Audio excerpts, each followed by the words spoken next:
Y el confinamiento ha provocado problemas a nivel emocional y hoy en nuestro Doctor Alerta conversamos del tema junto al psiquiatra de la Clínica Las Condes, el doctor Carlos Ibáñez. Doctor, ¿cómo está? Muy buenos días. Muchas gracias por conversar con nosotros.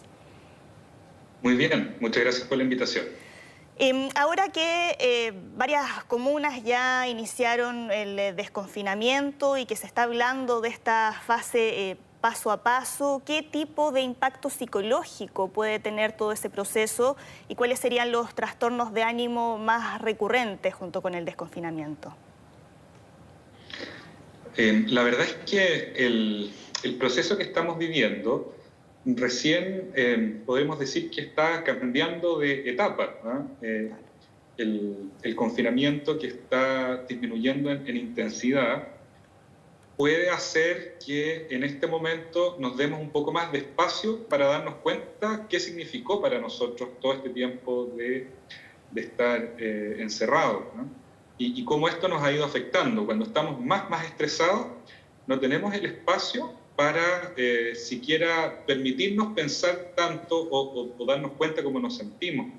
Entonces, cuando esto de alguna manera se relaja un poco, es más fácil que nos demos cuenta y en ese sentido pueden ser más evidentes algunos síntomas ansiosos o algunos síntomas depresivos. En ese sentido, el tiempo en donde surgen los síntomas y algunos problemas de salud mental, en general, es post-crisis, ¿no? Y además, en este momento estamos preparándonos para los problemas económicos y las repercusiones económicas que también probablemente van a afectar a muchas personas en sus trabajos y en sus hogares. Entonces, en ese sentido, estamos en medio aún de varios cambios y viviendo una gran incertidumbre todavía, ¿no? A pesar de estos datos positivos y de estos pasos hacia una mayor libertad, llamémosle así, ¿no? Claro, y en ese sentido ahí, ¿cuáles podrían ser los grupos más vulnerables? Y, por ejemplo, respecto a lo que mencionaba, el momento de volver al trabajo, ahí de qué manera desde las mismas oficinas o de los lugares de trabajo podrían ayudar a enfrentar todo este proceso y hacer que aprendamos a convivir con un virus que lamentablemente nos va a acompañar durante un buen tiempo. Los grupos más vulnerables son, por supuesto, aquellas personas que han perdido algún familiar cercano producto de esta enfermedad, personas que han sufrido esta enfermedad de un nivel de gravedad físico mayor que les significó estar en una UCI, por ejemplo, o que el aislamiento y la cuarentena producto de haber sufrido esta enfermedad fue muy duro para ellos. Tenemos, por supuesto, el grupo de los profesionales de la salud que se han visto sobrecargados en este tiempo y que han estado sometidos a mucho estrés, ¿ah? por dar respuesta a la crisis. Es otro grupo vulnerable. Y tenemos, por supuesto, a las personas que tienen trastornos psiquiátricos desde antes de la crisis y que producto de todos estos cambios han aumentado mucho sus estresores ambientales y también han visto dificultada la continuidad de sus tratamientos. Entonces, en esos grupos hay que poner especial énfasis y hay que facilitar todo lo posible el acceso a tratamientos cuando sea necesario. Doctor, tenemos algunas preguntas que nos han hecho a través de las redes sociales. Los invito a que revisemos un video y luego seguimos comentando. Después de tanto tiempo encerrados, ¿cómo nos podemos preparar para volver a salir y encontrarnos con mucha gente?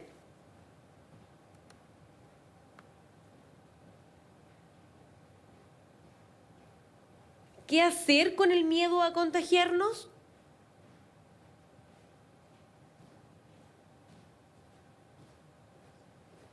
Lo que hacer con el miedo a contagiarnos y también cómo bajar parte de la ansiedad que puede significar este proceso de desconfinamiento. ¿Cuáles son sus recomendaciones? Yo creo que hay que diferenciar un miedo que es de alguna manera adaptativo y necesario, ¿ah? O sea, este desconfinamiento progresivo que sabemos que puede en el camino ir retrocediendo, en el fondo, que si la cosa no va bien vamos a tener que echar marcha atrás con algunas medidas, ¿cierto? Tenemos que aún ser muy cuidadosos con el contagio y en ese sentido un miedo razonable, un miedo que nos permita mantener la distancia física, un miedo que nos recuerde lavarnos las manos, usar mascarilla, es algo protector, ¿ya? En ese sentido, no todo el miedo es algo negativo y del que tendríamos que librarnos, sino que es un mecanismo que nos permite estar más alerta y tomando las medidas necesarias para seguirnos cuidando, ¿ya? Cuando este miedo resulta negativo o perjudicial, es cuando nos paraliza y cuando nos interfiere para hacer nuestras actividades diarias. Entonces, en vez de salir ocupando las medidas de protección necesarias y guardando, ¿cierto?, todas las medidas que son necesarias para no contagiarnos, nos quedamos encerrados y dejamos de hacer ciertas cosas que serían importantes para nosotros o para nuestra familia. Cuando eso interfiere en nuestra rutina o cuando es tan intenso que genera crisis, por ejemplo, que nos inmovilizan, que nos echan a perder muchísimo nuestra calidad de vida y nuestra capacidad para responder a las exigencias de nuestra vida habitual, ¿cierto?, de la crianza, del trabajo, de las cosas de la casa, de nuestro autocuidado. En ese momento tenemos que preocuparnos y hacer alguna cosa para revertirlo. En ese sentido, las medidas, sí, les escucho. Sí, doctor, tenemos una consulta que nos hacen a través de Instagram, y que la paso a leer, donde ahí dice, como padres, ¿cómo enfrentamos el posible regreso a clases de los niños y el miedo a que ellos resulten contagiados con el COVID-19, sabiendo que los niños, bueno, no saben de distanciamiento social y que además han estado durante todo este tiempo sin tener clases, que era algo a lo que tampoco estaban acostumbrados? ¿Cómo se enfrenta ese tema? Yo creo que hay varios miedos que están mezclados, ¿cierto? Uno es el temor a contagiarse y en ese sentido lo que uno esperaría del plan de reincorporación progresiva de los niños a los colegios considere todas estas variables para hacerlo de manera segura. O sea, en ese sentido el plan debe estar bien diseñado para minimizar al máximo los riesgos de contagio. Y en ese sentido, los padres tienen que simplemente estar bien informados de qué significaría un plan seguro, ¿ah?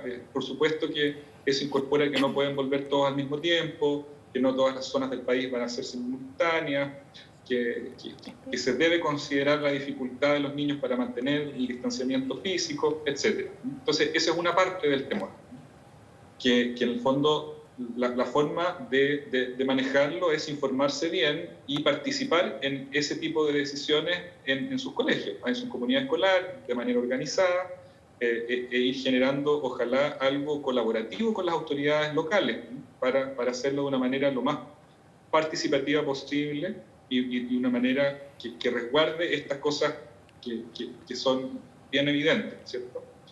Otra parte del temor tiene que ver con el cómo ir recuperando rutinas antiguas, ¿ya?, que se han ido perdiendo, y cómo todos los cambios, llamémoslo así, aunque sean positivos en el sentido de recuperar cosas que antes teníamos que dejaron de funcionar, también produce estrés. O sea, un cambio en una u otra dirección, llamémoslo, que sea positivo o que sea negativo, nos va a producir un estrés.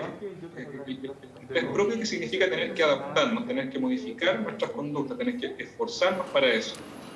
Entonces, en ese sentido, las recomendaciones son, bueno, primero, como padres, es bien importante cuidarnos nosotros para poder entregarles a los niños un ambiente lo más contenedor posible. O sea, el rol del padre es ayudarle al niño, llamémoslo así, a digerir y a elaborar sus sentimientos, porque los niños tienen menos desarrolladas ciertas áreas del cerebro que les permiten reflexionar respecto a cómo se sienten y ponerle palabras respecto a cómo se sienten. Entonces, la tarea del adulto es estar suficientemente tranquilo y suficientemente disponible para que el niño pueda sentir que hay alguien que lo va a contener, que alguien que lo va a poder escuchar, que alguien que lo va a poder orientar frente a sus propias angustias, ¿no? Y entonces ese es el primer rol como padre, tratar de mantenerse bien uno para poder estar disponible y contener al niño frente a todas estas ambigüedades e incertidumbres que todavía estamos viviendo y que vamos a seguir viviendo por un buen tiempo. Yo creo que también es muy importante validar lo que siente el niño, ¿ah? En el sentido de si tiene pena y tiene sentimientos encontrados en el fondo, porque por un lado que rico voy a poder volver a jugar con mis amigos, pero por otro lado que fome voy a dejar de estar todo el tiempo que estaba con los papás en la casa, que también tuvo cosas ricas en algún momento. El estar abierto a validar estos sentimientos que pueden ser contradictorios y difíciles de entender, ¿ah? Para el niño. O sea, yo creo que ahí también es importante el rol de los adultos. Sí. No, claro, o sea, cómo estén los niños depende en gran medida de cómo estén los adultos, como usted mencionaba. Doctor, muchas gracias por haber conversado con nosotros y ayudarnos a responder todas estas preguntas en tiempos de incertidumbre. Que esté muy bien. De nada, igualmente. Muy buenos días. Hasta luego.